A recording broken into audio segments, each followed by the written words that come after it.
Streaming now, this is the Wood TV Live Desk.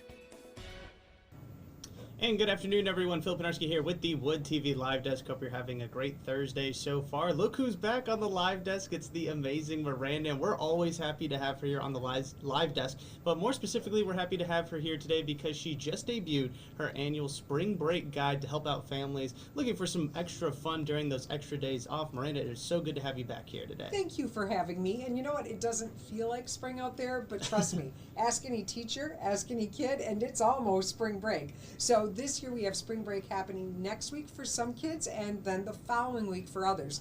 But I can tell you we are ready for it, aren't we? So we've put together a great list. We just published it today at noon. It is fresh, it's beautiful, and I really would encourage everyone to check it out.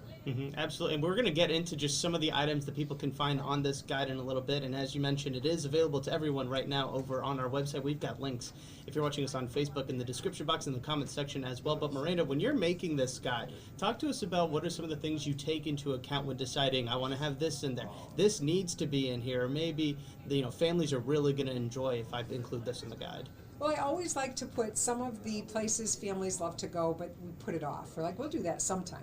Well, those kinds of places are some of my favorites, whether it is, let's take a trip to the Air Zoo and let's check it out. Let's bring Grandpa and Grandpa. Let's all go together. That's one of my top picks because it truly is a multi-generational experience. Same with the Gilmore Car Museum. Put that on the list for families. Then I like to think about, age groups of kids. What we might do with our 4-year-old is very different than what we want to do with our 12-year-old. So the 4-year-old, let's go to the Grand Rapids Children's Museum. They have lots of activities. Thursday nights, admission is just $6. They're open late in the evening, so put that on the list. But your older kid might love Craig's Cruisers, and they are doing back-to-back wristbands.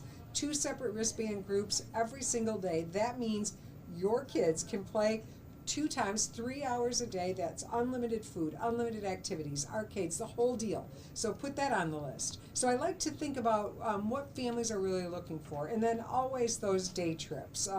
This is that time of year when we're like, let's do a quick overnight, or let's do a day trip. We've got a couple of really good ones on there.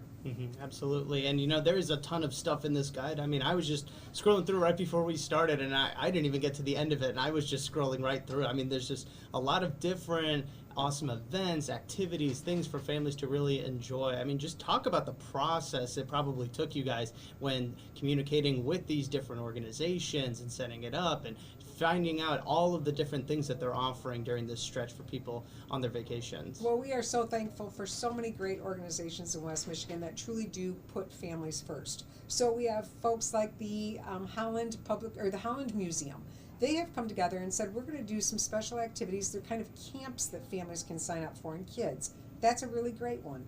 Grand Rapids Public Museum is offering some camps for kids. We have other camps taking place, whether maybe you go to the John Ball Zoo. Of course, they're opening this weekend, but they're doing spring break activities exclusively for children. So I like to think about that.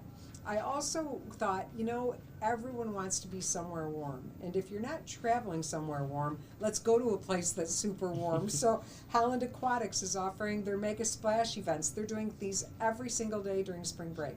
YMCA of Greater Grand Rapids opening their doors and offering families, kids, that $7 day pass. That's at any of the YMCAs. So you can go hang out in those pool areas, 80 degrees, tons of fun.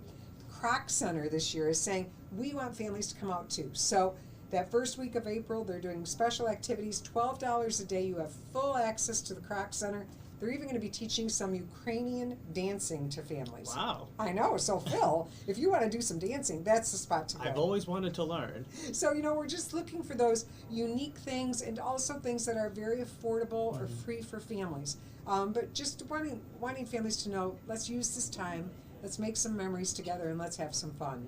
And you've already named off quite a bit of different things a part of this guide, but I'm pretty sure you're not even halfway done naming all of them. Miranda, what are some of your favorites? Some of the items on the guide that you were really excited to share with people this year? Well, I'm excited about these day trips or the overnight trips because a lot of times families will be like, we don't know what to do. And Impressions 5 Children's Museum in the Lansing area, beautiful. Head over to Midland. They have an incredible garden for your kids to explore. Avalanche Bay at Boyne Mountain, Michigan's largest indoor water park. Put that on the list. And then, a trip to Great Lakes Crossing, people might think, well, that's a big outlet mall. It is. But guess what? In addition to all of that great shopping, you have Legoland, you have Sea Life, Peppa Pig, and the Rainforest Cafe. So, I mean, those are some big adventures you can add and sprinkle in all of the local stuff, whether you're visiting a nature center, you're going out to the lake shore to explore some things. We've got great free museums here. So put together that list. Go through our guide. Pick the things you really want to do. And maybe go a different direction every single day and just check it all out and have a great time.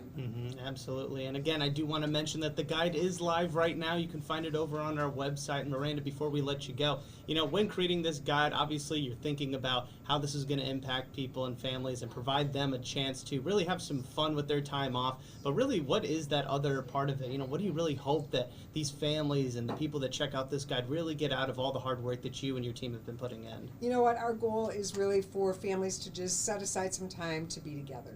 Nothing makes me happier than when I'll meet someone walking through Meyer and they'll be like, oh, Miranda, I wanted to tell you, thanks so much for telling us about Lewis Farms in New Era. We went up there and I got beautiful pictures of my kids kissing a camel, and we saw a place we've never been before. And I'm like, anytime that we can show you something new to try and get you and your family out together, that's a win. So we're always looking for those kinds of opportunities.